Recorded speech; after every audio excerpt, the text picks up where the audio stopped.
কবি রবীন্দ্রনাথ ঠাকুরের লেখা মাকাল। গৌরবর্ণ নদরদেহ, নাম শ্রীযুক্ত রাখাল। জন্ম তাহার হয়েছিল সেই যে বছর আকাল। গুরুমশাই বলেন তারে, বুদ্ধি নেই যে একেবারে, দ্বিতীয় ভাগ করতে সারা 6 মাস ধরে নাকাল। রেগে মেগে বলেন, বাঁদর, নাম দিনু তোর মাকাল।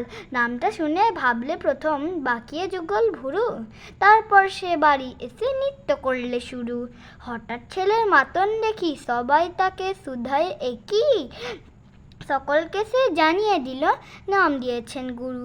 নতুন নামে উৎসাহে তার বক্ষ দুরু দুরু। কোলের পরে বসিয়ে দাদা বললে কানে কানে, গুরুমশাই গাল দিয়েছেন, বুঝিস নে তার মানে? রাখাল বলে, কখনো না, মাঝে আমায় বলেন শোনা, সেটা তো গাল নয়, সে কথা পাড়ার সবাই জানে। আচ্ছা, তোমায় দেখিয়ে দেবো, চলো তো ওইখানে। টেনে নিয়ে গেল তাকে পুকুর পাড়ের কাছে। বেড়ার পরের লতায় যেথা মাকাল ফলে আছে। বললে, দাদা সত্যি বলো, সোনার চেকে মন্দ হলো? তুমি শেষে বলতে কি চাও, গাল ফলেছে গাছে? মাকাল আমি, বলে রাখাল 2 হাত তুলে নাচে।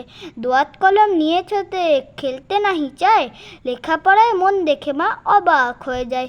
খাবার বেলায় অবশেষে দেখে ছেলের কাণ্ড এসে, মেঝের পরে ঝুঁকে পড়ে খাটার পাটাটায়।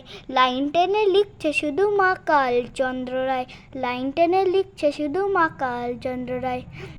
আমার কবিতাটি ভালো লাগলে like, subscribe, share and comment করবেন। বাই বাই বন্ধুরা।